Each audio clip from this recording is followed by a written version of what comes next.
Hello and welcome to Identify, the news, views and insights from within the events industry.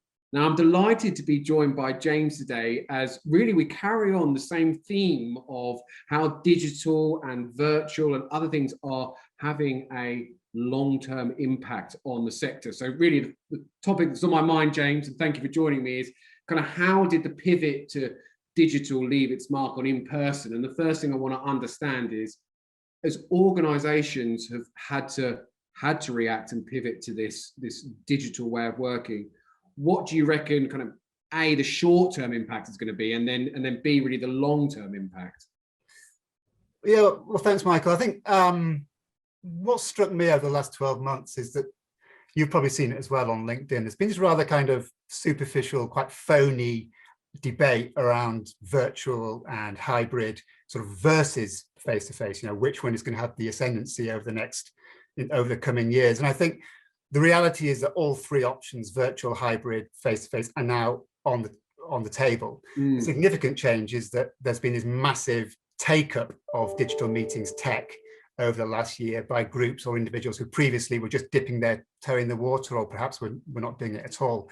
So the option is now out there and you can't put it back in the box. And I think the issue there is that if you're going to have an in-person meeting, either standalone or as part of a hybrid event, organizers now need to work out, why are we having the in-person meeting, if you see what I mean? Because people can get content online, they can get the education online, they can even network online. So the question is, what is the value of our in-person meeting, and how do we make sure that we deliver something that's really out of the ordinary, that encourages delegates to travel to an event? I think that's the first thing to think about. Yeah, and we've discussed this a lot, and I think that actually there's going to be a huge challenge for that smaller meeting element of the market where there are viable alternatives now.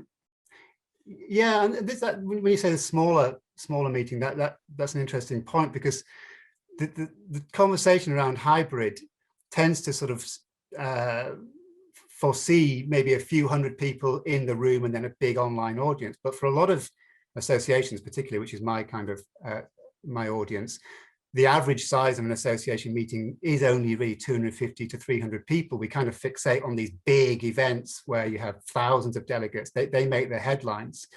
But if you crunch the numbers in ICA's database, that's the International Congress and Convention Association, if you look at their database, actually a typical meeting is about 300 people. So I can't imagine that hybrid for those guys is really an option. It's going to probably be in person with very basic hybrid, sort of streaming webinars, I agree. That kind of thing. Not complex. I mean, these guys aren't going to invest in TV studios and all the rest of it.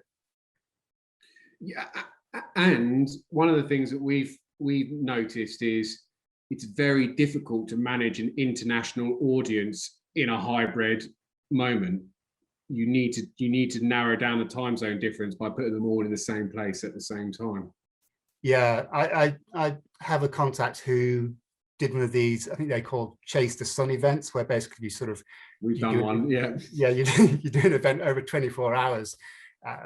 He sort of slept for 3 days after that, I think, and vowed never to do it again.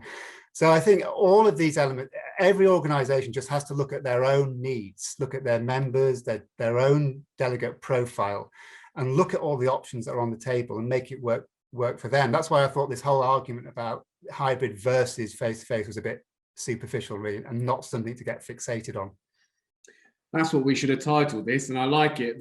And I think you just touch on a really good point. And just to quantify what I was saying, when I was talking about the small end of the market, I was thinking of these kind of 10 to 12, execs traveling around the world to have a meeting, which actually it's not time efficient. And I think a learned new habit for that much smaller, and particularly hotels and destinations with meeting rooms for kind of 20, 25 people.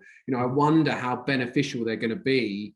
The jury's out, but I think for your point, which even I would say is our sweet spot around the kind of 200 to 300 delegate person event, it's proven itself by the way that we even return to pubs and do all this sort of stuff, is that human contact. And one of the things that we've noticed, networking, which is such an important part of any event, is so hard to authentically achieve at a hybrid or indeed a wholly virtual event. Yeah, that's an interesting point. I think there are meeting tech sort of evangelists who will tell you that you can network online, and it can be more efficient because you can do sort of more targeted, you can contact people online and in your app before the meeting and all the rest of it. What it clearly lacks is any kind of serendipity, any kind of just, you know, that human interaction, going to a bar, letting the conversation unwind, and what that can lead on to. It's almost impossible to do that online, I would say. But what I would also, the sort of flip side of that is, I would say, if you are organizing an in-person event, I think your networking has to go on a level from, you know, 100 cocktail tables in a room and a free bar. If that's all you mean by networking, then I think a lot of people will think, actually, I can do better online. So I think facilitated networking might be a new trend, where organizers really think about how they can help people talk to each other. I don't know about you, Michael, but I find I've been going to these events for 10, 12 years now, and I still find it quite terrifying to walk into a huge room if I'm on my own and don't really know anybody, and just see a sea of kind of cocktail tables. I don't know. I find that quite not very helpful. Actually, I agree, and that's why alcohol is good, and you don't. It's difficult to do on your own in front of a computer screen. Interestingly, one of the things that I thought was, I was going to ask about the challenges, and we're running out of time a little bit, but for me, one of the challenges is going to be the use of data and digital technology to improve event experiences. And so for us, is the ability to track the delegate experience and activity around an event is so powerful using a virtual tool. And then that digital matchmaking, which by where you've been, what you've been up to today, the algorithm tells us that, yeah, you would be a good match for that person. And simplifying the whole process of, you're almost taking a barrier down by putting a digital interface in front of it to connect with people.